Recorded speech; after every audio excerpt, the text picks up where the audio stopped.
Escondida. Abra a tua Bíblia comigo, querido, por favor, lá na carta de Paulo aos Romanos, no capítulo 4. Você que está aí um pouquinho mais tempo, me conhece, já sabe que os meus livros favoritos da Bíblia. Vou trocar esse. Perdão. Capítulo 4 de Paulo aos Romanos, nós vamos ler o verso 17 ao 21. Mas antes de nós lermos ele inteiro, deixa eu fazer uma introdução aqui para você. Hoje é a última palavra da nossa série, chama do limite à realização. A ideia aqui, querido, não é fazer um plano qualquer de ano novo, não é traçar uma meta qualquer de ano novo, que geralmente a gente sempre faz, eu sempre te encorajo a isso. Mas durante essas 6 semanas, desde a primeira semana do ano, você foi encorajado a traçar um plano pessoal teu. Ali eu te encorajei no teu celular, fazer um grupo pessoal. E ao longo dessas semanas, nós fomos semana após semana colocando esse plano pessoal diante do Senhor em oração, para que Ele intervisse, Ele olhasse para algumas coisas ali e dissesse assim: isso aqui não devia estar aqui. Ele olhasse para algumas coisas do teu plano e falasse assim: ó, tem certas coisas aqui que tem que ser acrescentadas. E ao longo dessas semanas, a ideia é que esse plano que começou de uma maneira pessoal, um sonho pessoal, ele se tornasse de fato o sonho de Deus para você. Você entende qual é a diferença disso tudo? Geralmente as pessoas fazem, colocam lá um monte de coisa que elas querem, e aí colocam diante do Senhor como se Deus fosse o gênio da lâmpada e Ele tem que resolver todos os meus problemas agora.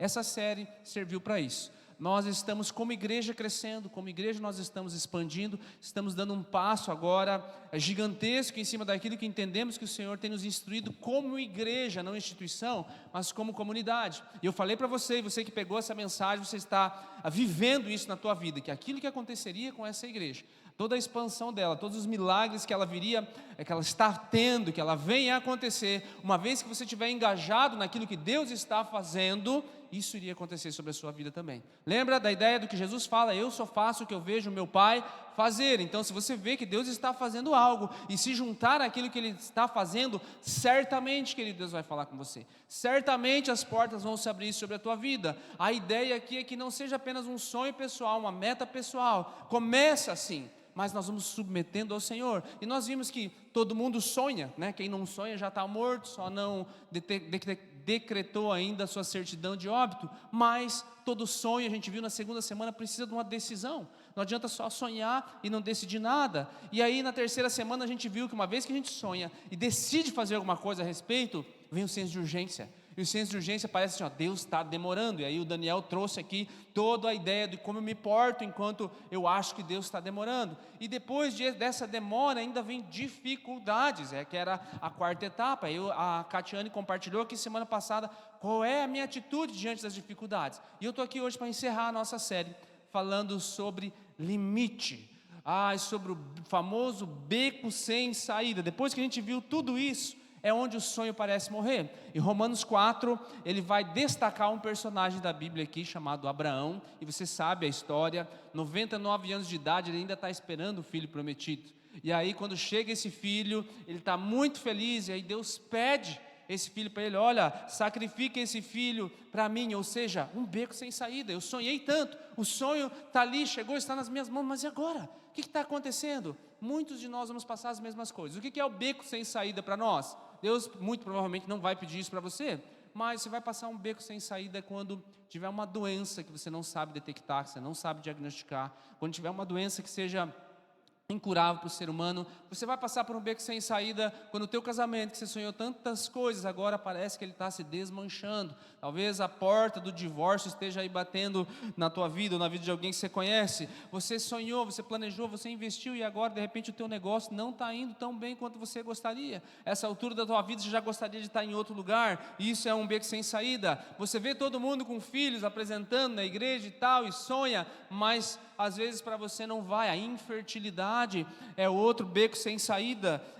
desemprego, enfim, tantas coisas que a gente enfrenta na vida, que você pode olhar, você continua com sonhos, você até tomou decisões, mas às vezes vem circunstâncias que você pensa: e agora, onde está Deus? E a mentalidade aqui, querido, é como eu reajo quando eu enfrento algo parecido. Hoje eu quero dar o problema e a solução, né? Essa é a fase onde você começa a duvidar de Deus. Essa é a fase onde você lembra o que você investiu, onde você lembra quais as renúncias que você fez, onde você lembra quanta energia você gastou naquelas coisas, e parece que Deus sumiu, parece que Deus está sendo injusto. Olha, me deu um sonho para depois tirar, talvez essa era a sensação primária de Abraão, mas enfim, a ideia é que todos nós passamos por isso, e se você não souber como reagir nessa hora, querido, você vai correr um grande risco de não entender o que Deus quer fazer, e querer agir na força do teu próprio braço. Todos nós temos um sonho, todos nós queremos um Isaac, aquele que nos faz rir, mas a gente precisa entender qual é todo o processo que acontece aqui. O que você faz quando chega nessa fase? Vamos nos inspirar na vida de Abraão, Romanos capítulo 4, eu quero ler o texto inteiro com você, depois eu fragmento ele. Verso 17, como está escrito: eu o constituí, falando de Abraão, por pai de muitas nações, diante daquele em quem Abraão creu, o Deus que vivifica os mortos e chama à existência as coisas que não existem.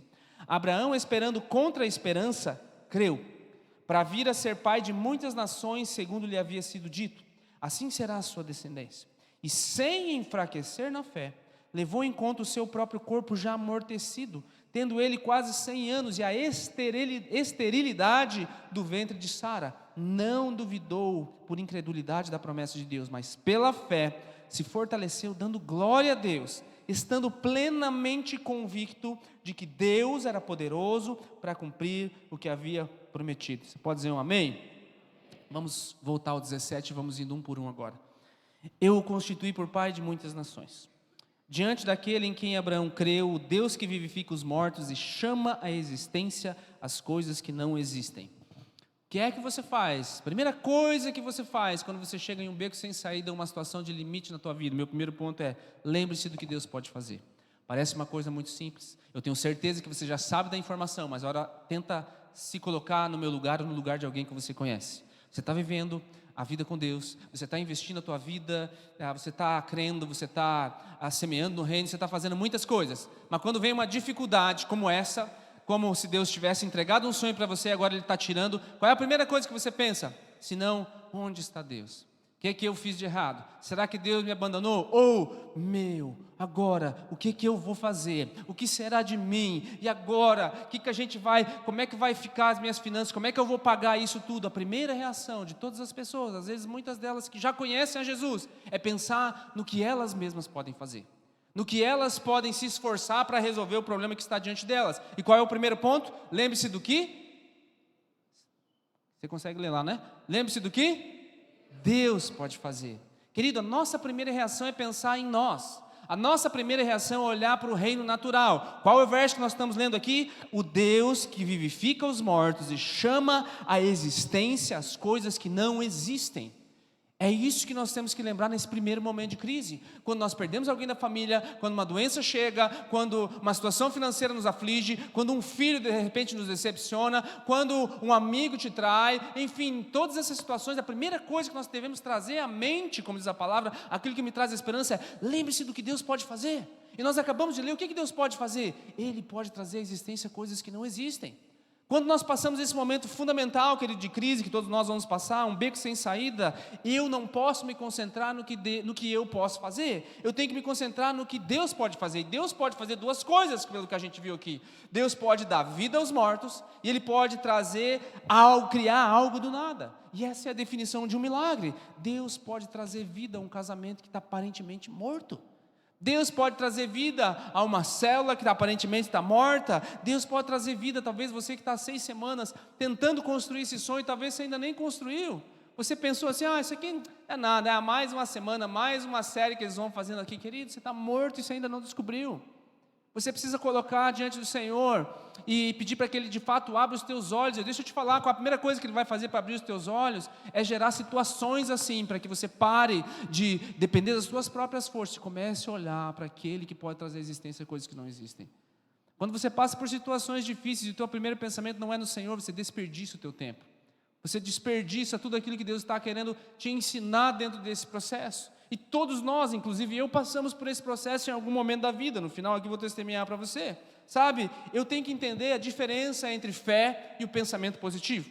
E eu quero que você entenda que o pensamento positivo não é fé. Pensamento positivo, ele te ajuda, às vezes, a controlar suas emoções, ele te ajuda nas situações em que você controla a tua atitude, mas ele não te sustenta em momento de crise de verdade. É bom, se você é uma pessoa pessimista por natureza, toda vez que alguém vai falar alguma coisa para você, ao invés de você elogiar, encorajar, você só sabe criticar, 90% das coisas que você fala é crítica, não é incentivo, sabe, o pensamento positivo às vezes pode te ajudar a melhorar a tua atitude, mas ainda assim ele não vai te sustentar na hora da crise. O que é que me sustenta numa hora da crise como essa? Eu lembrar que ainda que eu não encontre solução momentânea, eu lembrar que ainda que eu não veja algo claro na minha frente, eu sirvo a um Deus que traz à existência as coisas que não existem. Você entende? É esse Deus que está querendo te atrair para perto, para dizer para você que, ei, tem mais coisas que você ainda não enxergou. Vou trazer outros textos para você dentro desse processo. Jesus vai falar lá em Lucas, olha, tem coisas que para o homem é impossível, mas para Deus nada é impossível. São palavras de Jesus. O que me leva ao segundo ponto aqui. Uma vez que você entendeu isso, confia naquilo que Deus disse. Essa talvez, você também já sabe disso, mas confiar naquilo que Deus disse, é o verso 18 ali, Abraão, esperando, olha o que é confiança, contra a esperança, creu para vir a ser pai de muitas nações, segundo lhe havia sido dito, assim será a sua descendência. Quem é que disse para Abraão, assim será a sua descendência? Deus. Então, ele crê mesmo contra a esperança. O que é? Acabou, eu estou num beco sem saída, agora não sei o que fazer. Mesmo contra a esperança, às vezes que nós vamos enfrentar, querido, eu preciso confiar naquilo que Deus disse. Sabe quando a esperança morre na tua vida, como você pode detectar isso? Quando essa frase começa a sair da tua boca, assim, não, nunca vou conseguir mudar, nunca vou conseguir sair das dívidas, não, para Deus, todo mundo é feliz ao meu redor, mas eu nunca, não, para mim não dá. Quando essa palavrinha chega dentro do teu vocabulário, ainda que você não professe ela, mas ela sonda a tua mente, ela ronda a tua mente, cuidado, porque aqui talvez é onde a esperança ela está sucumbindo, querido. E quando você está num beco sem saída, sabe o que você precisa? Você precisa da Bíblia, você precisa da palavra de Deus, você precisa de fato estar num lugar como esse, cercado de pessoas que são imperfeitas, mas estão buscando servir ao Senhor de todo o coração, para você poder entender. Deixa eu te dar um outro exemplo. Ano passado nós fizemos uma série aqui, mais de 6 meses, Segunda Chance. E nessa série nós vimos no capítulo 30 de Samuel, que ele estava em Ziclag, foi fazer uma guerra lá, e quando ele voltou, todas as mulheres daqueles guerreiros, todos os filhos daqueles guerreiros e os bens que eles tinham sido sequestrados. E agora há uma angústia, há um limite no coração de cada um deles. Deixa eu ler esse texto para você, 1 Samuel capítulo 30. Davi e os seus homens chegaram à cidade e viram que tinha sido queimada, e que as suas mulheres, os seus filhos, as suas filhas haviam sido levadas cativo. Então Davi e o povo que estava com ele ergueram a voz e choraram até não terem mais força para chorar. Você já passou por isso? Um momento tão difícil que você tem angústia no teu coração a ponto de você chorar até não aguentar mais. Essa era a situação de Davi. Mas a coisa ainda não fica por aqui, ela começa a ficar pior ainda, porque agora aqueles que estão ao redor de Davi vão aumentar a pressão ainda. Davi também está chorando, Davi também está angustiado, a sua esposa também foi, seus filhos também foram, mas a história vai continuar nos dizendo aqui, verso 6, que Davi ficou muito angustiado, pois o povo falava de apedrejá-lo, porque todos estavam amargurados, cada um por causa dos seus filhos e das suas filhas. E agora Davi corre risco de morte. O que ele faz? O verso termina dizendo assim, Davi se reanimou no Senhor, seu Deus. No momento da nossa maior angústia, querido, eu tenho que lembrar das palavras do Senhor. Davi escreve o Salmo 57, quando Davi está fugindo de Saul numa caverna. Se você for ler lá, ele derrama toda a sua angústia e ele nos ensina. E o Salmo 56, quando ele está em Gate, que é uma cidade inimiga, ele está lá meio que sendo ameaçado, ele expressa, eu quero que você preste atenção, que eu vou ler para você, qual é o sentimento de alguém que chega diante do Senhor. Isso pode ser aplicado para a tua vida.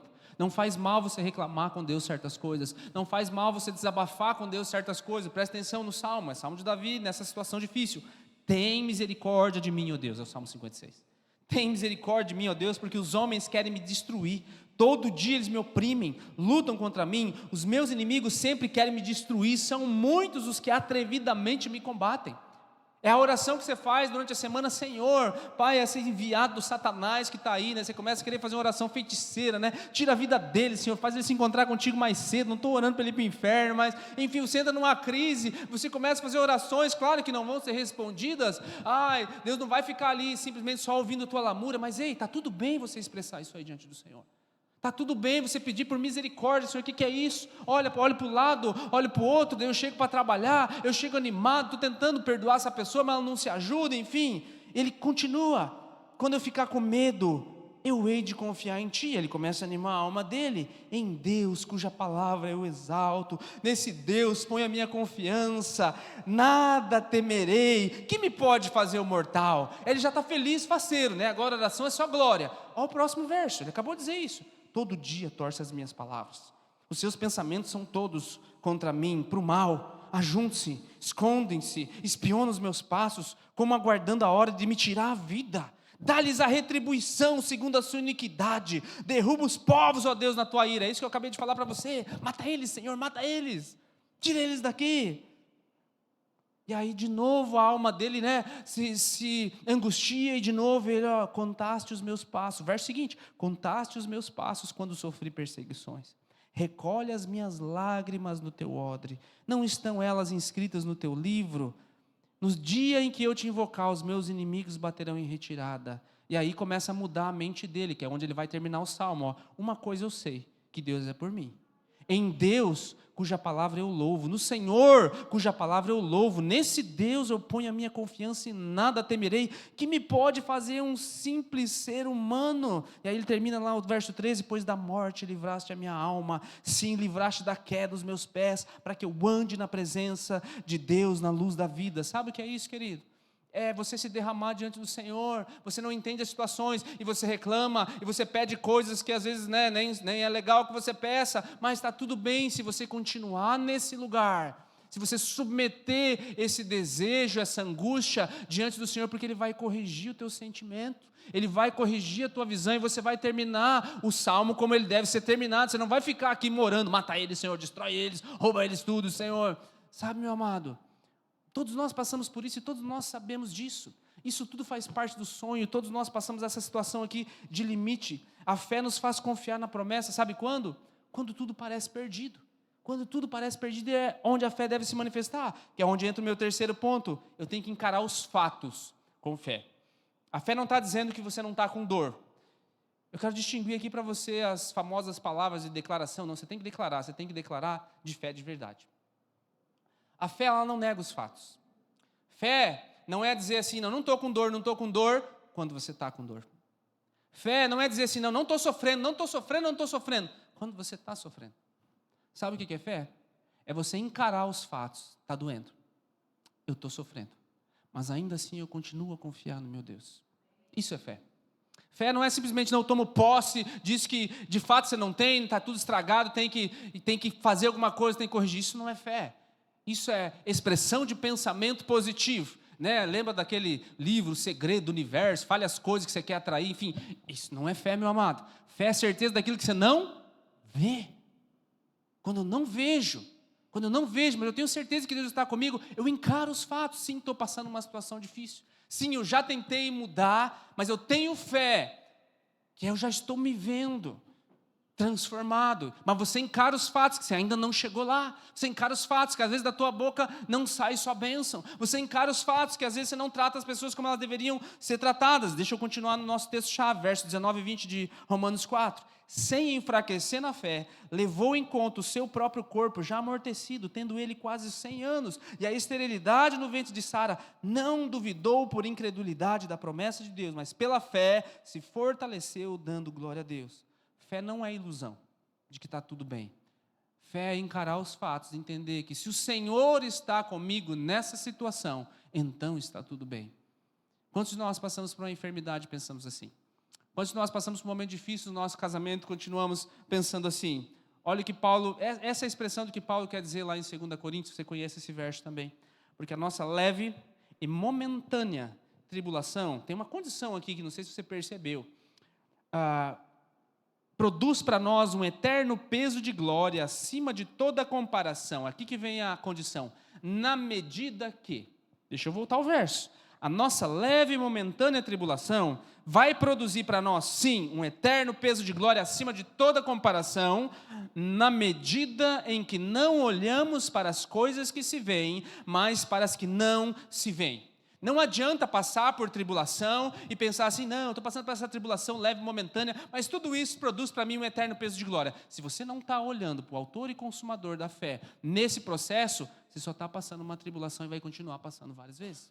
Na medida em que eu olho, na medida em que eu olho para as coisas que não se veem, porque as coisas que se veem são temporais, mas as que não se veem são eternas. Sabe que isso é encarar os fatos, é eu entender que eu vou passar por algumas situações assim, e é onde entra o meu último ponto.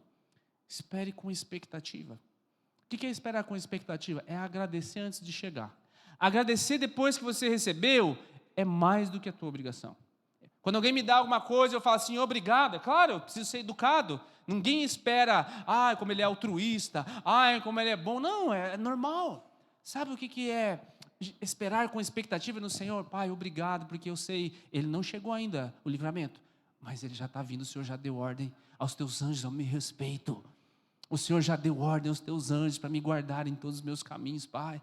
Pai, obrigado que eu sei que o socorro já está a caminho. Tu és o Deus que me guarda debaixo das tuas asas. Tu és o meu refúgio, Tu és a minha fortaleza. Pai, obrigado porque o Senhor não vai deixar perecer. Você começa a agradecer antes. Olha o verso 20 e 21, que é a última parte do texto de Romanos. Não duvidou por incredulidade da palavra de Deus, mas pela fé se fortaleceu, dando glória a Deus, estando plenamente convicto de que Deus era poderoso para cumprir o que havia prometido. O que é plenamente convicto? Ele está levando Isaac. Alguma coisa está no seu coração? Tem angústia no coração dele? Claro que tem. Mas tem convicção, é o que Romanos vai falar para nós aqui. Nós vamos ler o texto de Gênesis, está em 21, 22, de Gênesis está lá a história.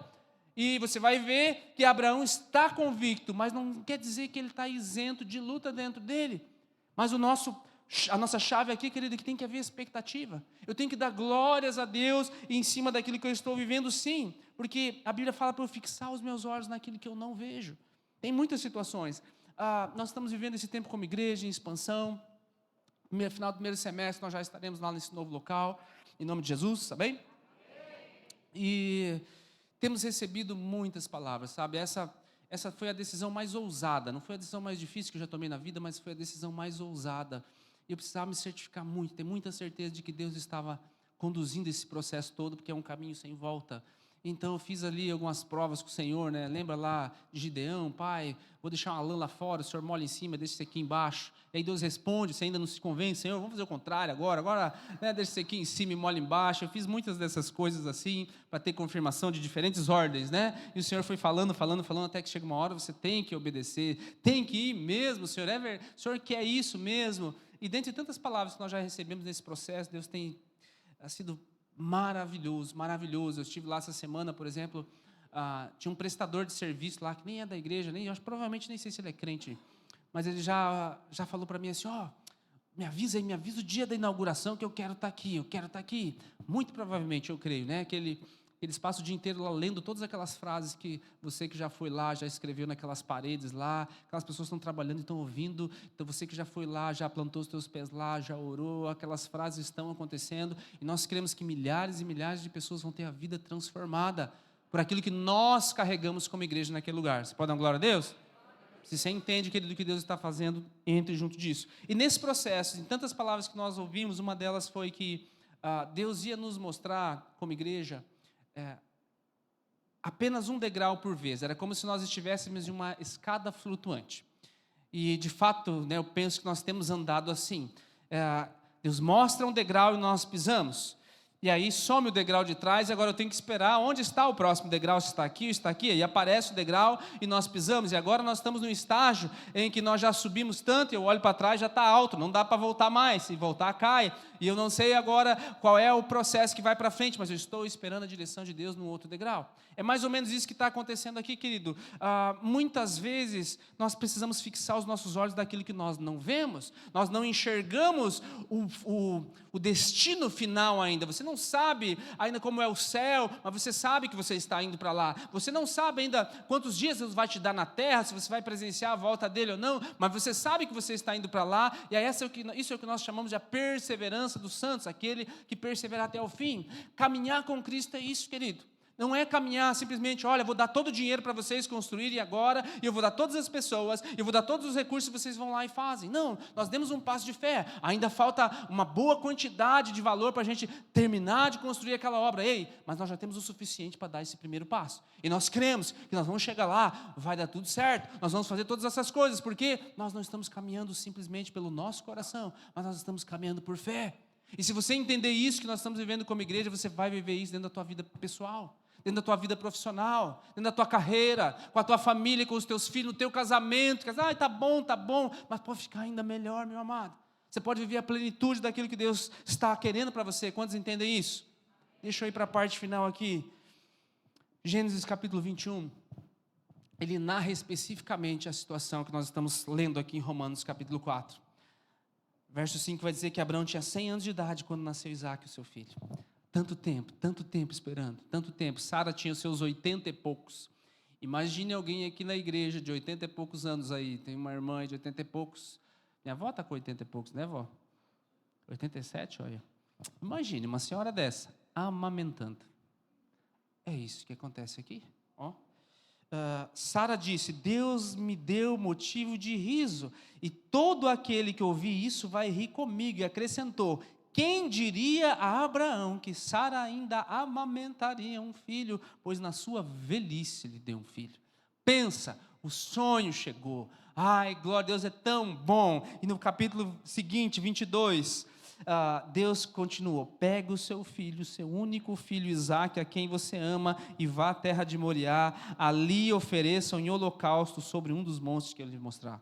Se você entrar na internet e começar a ouvir esse povo aí que está aí por aí, eles vão falar assim, nossa, que Deus ruim esse, né? Meu Deus, veja, olha como Deus é manipulador, ele dá um negócio para depois tirar, vê que Deus sanguinário, né? Quer tirar a vida de uma criança. Querido, olha o que Deus está tentando fazer, você acha? Quando Deus coloca essas coisas todas, Ele não tem intenção de nos fazer mal em nenhum momento.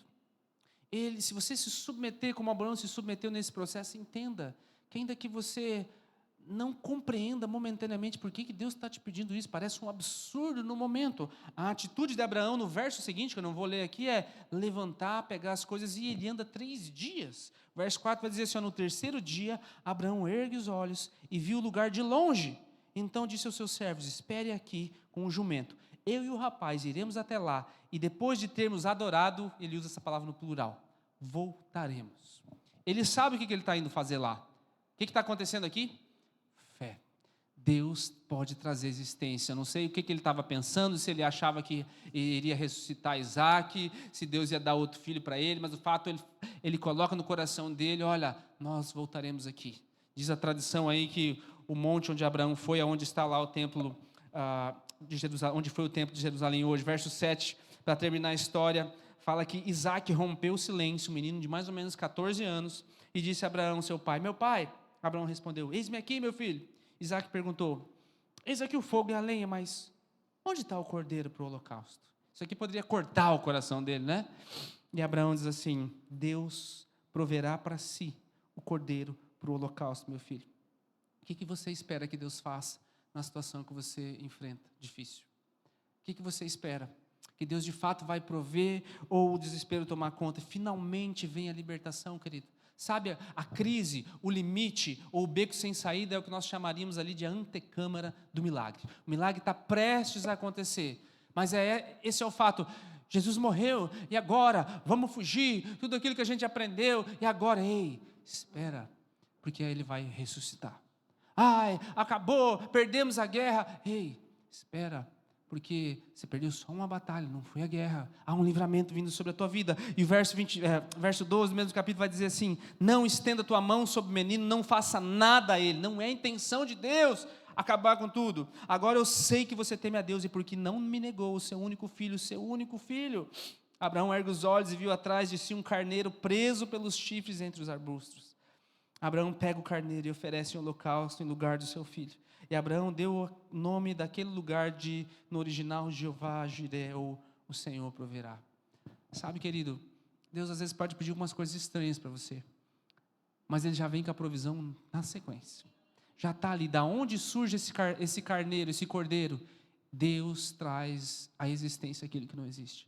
Da onde surge o dinheiro para você conseguir sobreviver a tantos impostos, a tantas cargas tributárias, a tantas coisas? Você vai no mercado, né, R$30 no pacote de salgadinho. Da onde surge perspectiva disso, querido? Deus pode fazer isso que está nas tuas mãos prosperar muito mais do que está nas mãos das outras pessoas. Sabe, sim, exige de você os princípios básicos. Eu já falei uma série inteirinha de finanças para você, que não estou iludindo você, vai lá, passa tudo no cartão de crédito, Deus proverá. Não é isso, já falei 4 semanas sobre isso, não se iluda. Mas a ideia aqui, querido, é que quando você fixa a tua mente só no que você pode, só no que você tem no banco, você não anda por fé. Quando você fixa a tua mente só no que você economizou, nos teus investimentos, você não anda por fé. Quando Deus não pode tocar na tua área financeira, quando Deus não pode tocar no teu bolso de verdade, esquece. Você não está ouvindo ao Senhor. De fato, nós estamos vivendo um momento extraordinário onde Deus está fazendo alguma coisa. Esse não é o momento para você tomar decisões por impulso e assumir dívidas que você não pode pagar, mesmo que seja em nome de Deus. Mas é um grande momento para você entender aquilo que está nas tuas mãos, distinguir o que é semente e o que é pão. Pão se come, semente se semeia. Se você comer a semente, certamente não adianta reclamar quando você tiver 40, 50, 60 anos. Ah, mas eu podia ter mais. Não. Se você se amarrar só nessas coisas, um dia pode vir uma crise financeira. Um dia, assim como veio o Covid e desestabilizou tantas coisas, pode vir um negócio nas finanças e travar tudo aquilo que é digital e você não consegue mais mexer no trabalho da tua vida inteira. Já parou para pensar nisso? Nós vivemos em uma sociedade muito volátil. Lembra da estátua do sonho de Daniel, pés de ferro e barro? Ei, se quebrar aquele barro junto, aquilo que aparentemente é ferro, vai tudo abaixo.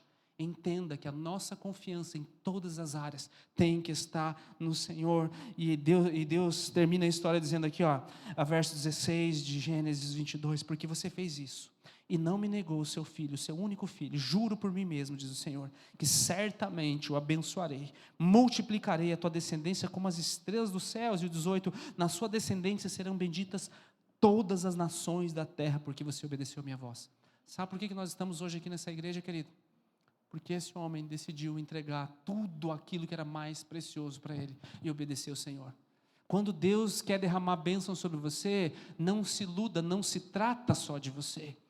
Deus enxerga gerações, descendências. Abraão poderia até ter uma perspectiva humana, eu queria tanto ter um filho. Deus olha a perspectiva de uma geração. Quando você olha só e quer que Deus resolva os teus problemas financeiros só por tua causa, não há motivo para isso. Agora, quando o teu coração de fato é aberto para o reino, Deus te abençoa. Por quê? Porque Ele pensa na próxima geração, Ele pensa em uma descendência. Quando Deus quer restaurar o teu casamento, Ele não está pensando só no teu coraçãozinho, querido. Ele está pensando, olha que história boa, depois que eles forem restaurados, eles vão ajudar a restaurar muitas outras pessoas. Deus não dá nada para ninguém para que seja armazenado e colocado como um lago. Tudo que nós vivemos, meu amado, deve ser uma expressão dele, inclusive as nossas dificuldades. E aqui eu quero terminar com 3 formas de libertação, para você não se iludir e pensar que Deus só está respondendo se mudar as tuas circunstâncias. Tem 3 formas de libertação.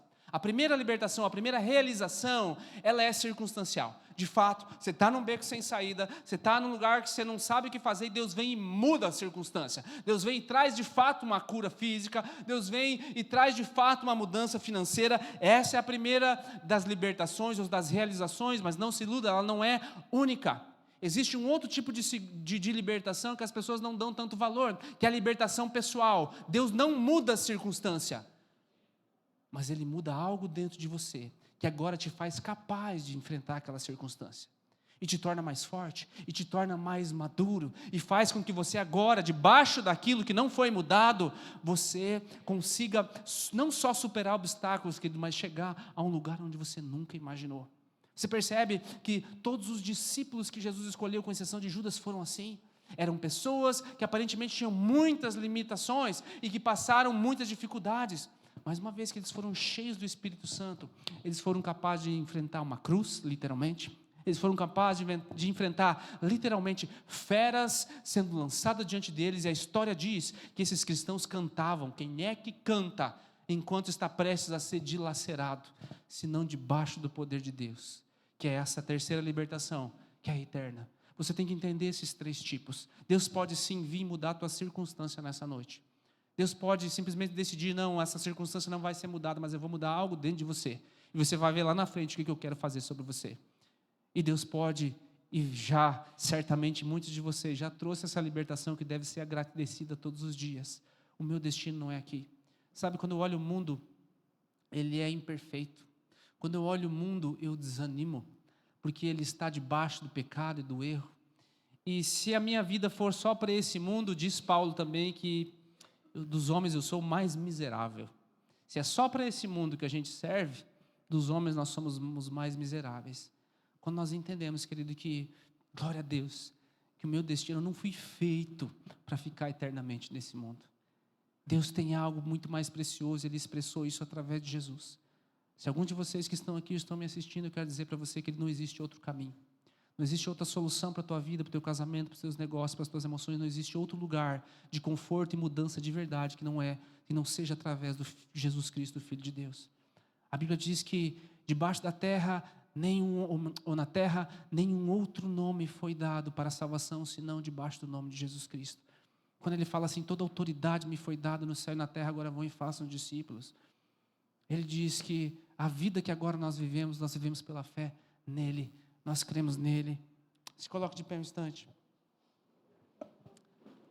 Deus não prometeu resolver cada um dos seus problemas da maneira que você deseja.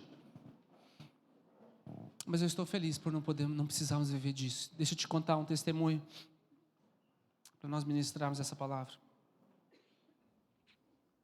Há umas 3, 4 semanas atrás, eu passei por um momento de vale, um dia ou 2 dias, sei lá. Eu compartilhei algumas coisas aqui na segunda palavra que eu trouxe dessa série. Eu não vou entrar em detalhes, mas eu me lembrei de algo enquanto eu estava escrevendo essa palavra que foi definidor para mim. Todos nós vamos enfrentar o vale da sombra da morte, ou um momento de beco sem saída, inclusive eu, como pastor. E debaixo de tantas coisas, tantas pressões, tantas decisões, houve um dia que eu sucumbi às mentiras do inimigo. E eu falava A, minha esposa entendia B, ela falava B, eu entendia A, e a gente se olhava e se encostava, era a faísca que saía, não era aquela faísca boa, né? E foi difícil, a coisa começou a ficar difícil, até que nós entramos de fato ali num dia lá da semana, numa crise profunda. E eu passei a madrugada toda chorando diante da minha janela lá, e vi o dia amanhecer naquele processo todo. E, enfim, entrei lá naquela escuridão, uma nuvem escura que fica sobre a gente, né? Você não pode morar ali, ainda que eu ande pelo vale, eu tenho que andar, eu vou sair dali.